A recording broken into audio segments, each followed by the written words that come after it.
This is The Other Side of Midnight with Frank Morano. They're running a strange program, y'all. Talk Radio 77 WABC. Now, here's Frank Morano. What are some things that you always believed were the case, but are wrong? What's something you always thought was true, but isn't? And when I say something that you always thought was true, but isn't, something like the dandelion thing. It could be anything. Could be the person that you always grew up thinking was your father wasn't actually your father. Could be having to do with the color orange being named after the fruit rather than the other way around. Whatever the case may be. 800-848-WABC. I want you to tell me something that you always believed was true, but turned out not to be.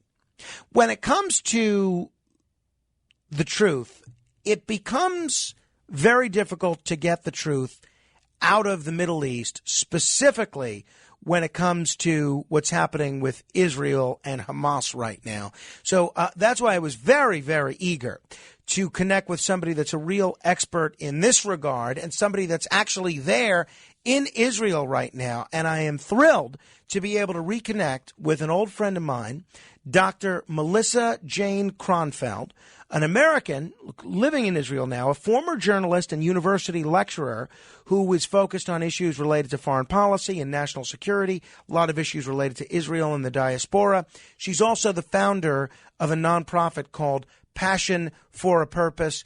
MJ, it is great to talk with you. How are you? Wow, Frank Morano, how are you? I miss you so much, my dear friend, since I made Aliyah and came to Israel. So, MJ, explain to folks, but just so before you give your perspective on what's happening there, why did you end up moving to Israel in the first place? Well, depending on who asks that question, I often have different answers, but I can kind of give you a rundown of what the main ones are. As Jews, we believe that our souls, our hearts, that we belong in Israel, that the Mashiach will come, and that we are all responsible for making Aliyah, for returning home, for bringing Jewish life to this country, and making sure it retains its Jewish character as a Jewish state, for the Jewish people, for Jewish security, for all the time to come. So I'm a real believer on that kind of religious aspect of being here, but I'm also a Zionist. And I believe that as much work as the diaspora wants to do and all the alphabet letter agencies want to do, patting themselves on the back, raising money, giving themselves awards and hosting galas, after doing that for almost 20 years, I realized that if you want to really change Israel, you want to make a difference in Israel, you have to go to Israel and create the facts on the ground. We're not going to win this war by us standing from afar not tacitly nodding approval or sending money or coming to visit. It's not enough. The Jews need to come here and play a part in creating this state. And I especially think, in conversations I've been having recently with some people much smarter than I am, that you're all looking from afar. We're all looking from afar outside of Israel and seeing the kind of the chaotic mess of the political situation. Listen, Israel is the only democracy in the Middle East, but it's only been a democracy for about 73 years. America may be an imperfect democracy, but it's the best democracy that humanity has ever created. And I think that the Americans in particular and the British as well could play a big role in fixing the broken political system here and really improving the democracy as it functions today. So those are kind of my main reasons. But the final reason, the real nail in the coffin, unfortunately for me, was Pittsburgh. After the Pittsburgh shooting, I said, I am not going to stay in America and get shot in a shul because somebody read a snippet of Mein Kampf on Reddit and now thinks they're a Nazi.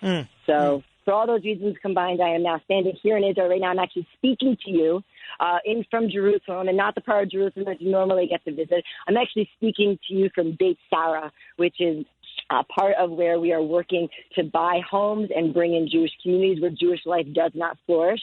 So I just want to let you know if you do hear sirens at any point, or I am told to get off the phone, I might have to, because where we are right now is there's only about 10 families that live here. where we are in Jerusalem. It is kind of the other side of Jerusalem that you don't often get to go to, but a side that we are working hard each and every single day to make sure retains its Jewish character, retains its Jewish life, and retains its democratic nature.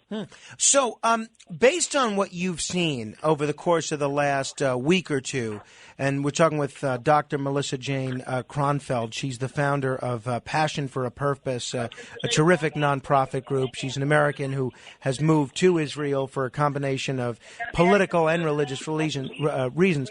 But MJ, based on what you've seen, how is what you're seeing on the ground different from what we may be seeing in media reports? Is there anything that you can tell us that might be might clear up some of the things that the media is portraying? Absolutely. I mean, what you're hearing on the news, what you're seeing from celebrities who are saying stand with Palestine. The first question I was asked is, where is the state of Palestine? It doesn't exist. It didn't exist in the past. It doesn't exist today. It was always a province, and this has always been the Jewish state. Jerusalem will always remain the Jewish capital. And what you're seeing when they're talking about killing Gazans and killing Palestinians on TV, it's just not true. The Israeli army has the lowest civilian casualty rate of any army in the world. They hold themselves to a completely different moral standard. I believe I was listening to, I won't mention his name, but another great radio host on air, and he said the other day that, in fact, Afghanistan, where is a much broader area with a less dense population and has 4 times the casualty rate that the IDF has when they're bombing one of the most densest cities in the world, which is Gaza City. And the other day, the IDF released video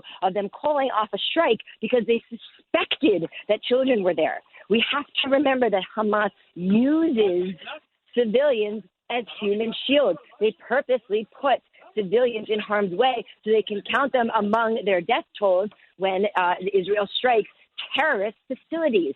How long has the international media, the AP included, known that it was sharing office spaces with Hamas? They didn't know. They didn't know when the guys on the 3rd floor are all waving green flags and wearing green bandanas. They didn't know. Come on, this is ridiculous. They do these things on purpose to make us look bad. They hide their weapons beneath schools and playgrounds. They keep their intelligence facilities in hospitals, and it's all to make us look like the bad guy. And that's really what it is. So, unfortunately, in wartime, people do die. There are casualties. That is an aspect of war. But I think if you look at the relative nature of what's going on, and you consider that for the past week, excuse me if I sound a bit emotional, but for the past week, I've been living in my bunker, in my apartment, with my dogs, crying their little eyes out. And you don't have to feel bad for me. I chose to live here. I chose to fight this fight here on the ground.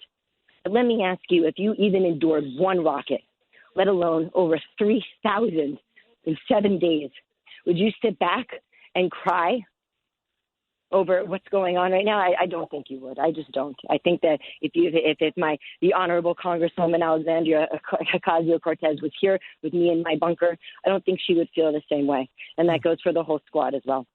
So, in terms of obviously, you talk about Ilhan Omar and Alexandria Ocasio-Cortez and Rashida Tlaib and Bernie Sanders, who have staked out sort of a position that's very adversarial towards Israel in general and Israel's handling of their defense in the most recent conflict specifically. There's a lot of views in the United States about what's happening with this conflict now. Israel has a very diverse political system as well, and the Prime Minister Benjamin Netanyahu has a lot of opponents both on the right and the left. What are the varying views, if any, among Israeli politicos about what's happening there? Do you see a sense that people who follow Israeli public affairs are, in some respects, urging a more aggressive stance from Netanyahu, and do you see others urging more restraint? What are you seeing in terms of the Israeli political sphere?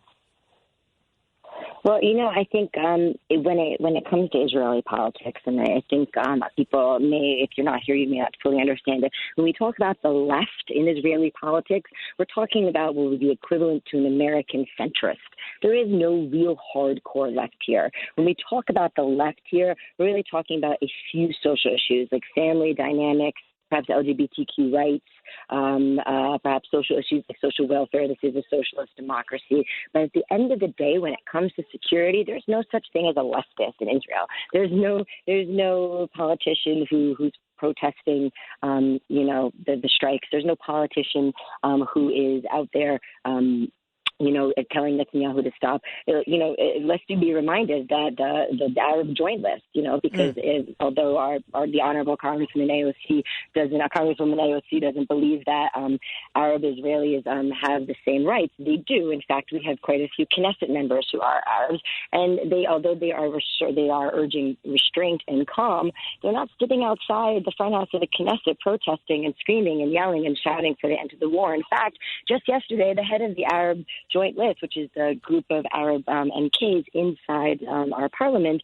met with one of the most right-wing mayors in our community and got a lot of backlash for that from his own people, from his own constituents. But at the end of the day, not even the Arab politicians here are up in arms about what's going on, because security, and Israeli Arabs are equal rights citizens in Israel. And although there are issues in this country, there are issues in communities everywhere, you're not seeing anybody, no matter what their background is in our Knesset, talking about, stopping this war. This is a unique opportunity for Israel to take out some of the top senior leadership, and they are doing that, as you read in the press. Because if we don't do this now, we'll be fighting these same guys a year from now. I'll be calling into your show from my bunker a year from now. I will be telling you about 4,000 rockets instead of 3,000 rockets a year from now. What we're dealing with here is an issue where Israel is united. We all believe that we have to do what we do. Some people may be more or less happy about it. Some people may be more or less comfortable about it. But certainly nobody is demanding, a complete cessation of hostilities, where we have the opportunity to take out this leadership. And as we should, just as America took out the top Taliban leadership and the top ISIS leadership, Israel here is taking out top Hamas, PLO, and Islamic Jihad leadership. And from all accounts in the press, they're doing a pretty thorough job of it. So if people are wondering where this conflict goes from here, what would you like to see happen next? I mean, what do you think is a realistic end to this conflict in the short term, not the long term, but in the short term, that would allow people to walk around without having to fear things like rocket attacks in civilian areas? So, that's going to happen. There is a pattern, not only a pattern to the rockets, there's a pattern to our conflicts. So, our chief of staff, the head of our army here, kind of like our Secretary of Defense, he has said another 2 days. We're going to continue our strikes. We're going to take out the bad guys, and then we'll stop. So I have zero doubt in my mind that a week from now I'll be walking around on the beaches of Tel Aviv enjoying an afternoon without fear of rockets. But what does that really mean? What does that really mean? Because the same bad guys are there. The international community is up in arms. Israel is going to be pressured into doing things they want. So you say, not the long term, but the short term. The short term, it's kind of irrelevant in the sense of what the longer term goals are, which is there is going to be no peace until the Palestinian people, which are separate from our Israeli Arabs, the Palestinian people, Hamas, Islamic Jihad, and the PLO, say that they are going to put down their arms and no longer commit their lives and their children's lives and their families and the civilians around them to the destruction of the state of Israel. That's it, period. You cannot win. You cannot have peace with an enemy who is sworn to destroy you. It is that simple. They need to revoke their belief in the destruction of Israel and pushing out the Jews and having the kingdom of Israel from sea to sea. That's it. And how is that going to happen? I believe at the end of the day, it can only happen when you destroy the radical and extremist elements that are existing within Islamic society and feeding a false narrative to the people and raising other generations of terrorists after them. That's all it's going to take. And those of you out there who know this issue know that I'm speaking to the choir. But unfortunately, I hate to report live from Israel and this is the same old story, and it will be the same old peace. And at the end of the day, it is not up to Israel to fix this situation alone. How do you create peace when you don't have a partner? The PLO is not a partner. Islamic Jihad, Hamas, these people are not partners. And until they become partners, there is no peace here. Whenever there's any conflict involving Israel, you have internationally this cabal of pundits that seek to blame Israel, even if there are rockets being hurled in their direction. And one of the forms that blame has taken in this most recent conflict has to deal with East Jerusalem and the Al-Aqsa Mosque and what was reported as the attempts by the country of Israel and some what's been described as right-wing Israelis to remove Palestinians from that area. In your view, explain to us what happened. Was Israel overzealous in removing Palestinians from East Jerusalem? So, first of all, there is a single Jerusalem. It's the United Capital of Israel. I don't look at it as East or West. The community within the United Capital of Israel, Jerusalem, is a community called Sheikh Jarrah, and there are 28 Arab families that live in Sheikh Jarrah. Let me be very clear. Of those 28 families, 4 are being asked by the Israeli courts to leave their homes because they have no proof of purchase. They have no deeds. They moved in there when the wars happened in the creation of the modern state of Israel, and they had no claim to these homes. Now, for decades, Jewish families have been in the court system suing for their right of return to the homes that belonged to their grandparents or their great-grandparents, homes to which they have deeds and legal documents and actual claim to. So let me ask you as a citizen of New York, if somebody just decided to take your house and they said, it's my house now, and you said, but I have the paperwork. Here's the paperwork. I bought this house. And the guy says, I don't care. So what do? You call the cops. The cops come. They take the guy out. It's just that simple. Or the guy sues, you go before a judge, the judge looks at your paperwork, he looks at the other guy's lack of paperwork, he says, yeah, it's Frank Morano's house, go.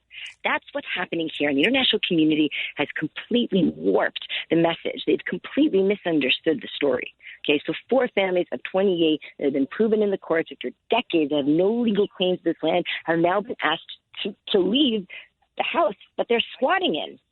Well, this is a squatters' rights issue. This is not a human rights issue. Yeah, and I have my doubts about how much Hamas actually cares about any of these people that are actually. John, this is all used for the narrative. They're using these families for the narrative. They're telling the families to put up a fight. They put the videos on of the crying, screaming babies. Of course, the babies are screaming, crying. Babies scream and cry all the time. This is what happens. But when you go and you steal someone's house, and you have no right to it, and you squat in that house for 50, 60, 70 years, and you don't pay any rent, there are consequences to that. Those consequences are now being borne out by a fair and just Israeli judicial system that has did everything in its power at every single level of our courts, up into our Supreme Court, to deal with this issue cautiously and carefully. And when the hostilities started, the courts ordered us to pause on the removal, to not inflame the issue. In New York, I tell you that the NYPD would not care if moving someone out who was doing something illegally was going to inflame a little bit more of an issue. That's how careful and sensitive we are here in Israel. We say, all right, well, you know what? We've waited this long. We'll wait a bit longer. But the Sheikh Jarrah narrative is it's atrocious what I'm seeing over there. MJ, it is great to talk with you. I'm glad you're safe. I hope we can check in with you again, and I'll look forward to seeing you anytime, sooner rather than later. Yes, please. And all of you out there, please send your prayers to Israel. We hear you. We need you. Share the truth. Go and share the truth with the world. And don't stop believing that we can win this fight, because not only can we win this fight, MJ, we will. What's a good place, whether it's your social media or another media outlet, for people in this country that are interested in following what's happening on the ground there from an unbiased or objective perspective? Sure. What is the best place to get accurate information about what's happening there? So I don't think there's any, you and I both as journalists know there's nothing unbiased, but I would say if you'd like to get a really good, strong look at what's actually going on the ground, the Times of Israel, the Jerusalem Post, and Arut Sheva Those are all easily Googleable. They'll all pop up. Times of Israel, Jerusalem Post, Art Sheva. You can always follow me at MJ. I believe that you tagged me on your social media. People can find me there. But there's no such thing as an objective story when it comes to Israel. You know, there's 2 people, 20 stories, 18 sides, 14 problems, and 19 ways we'll address it. Well said. But definitely, Times of Israel is a great place for your listeners to go. Well said, MJ. Stay safe. We miss you, and I'll look forward to chatting with you again soon. Absolutely. Thank you so much, Frank. Stay safe out there. You too. Thank you. Dr. Melissa Jane Kronfeld, a former journalist and university lecturer who is focused on foreign policy and national security issues. She's also the founder of Passion for a Purpose, and she's an American, but an American that has chosen to live in Israel.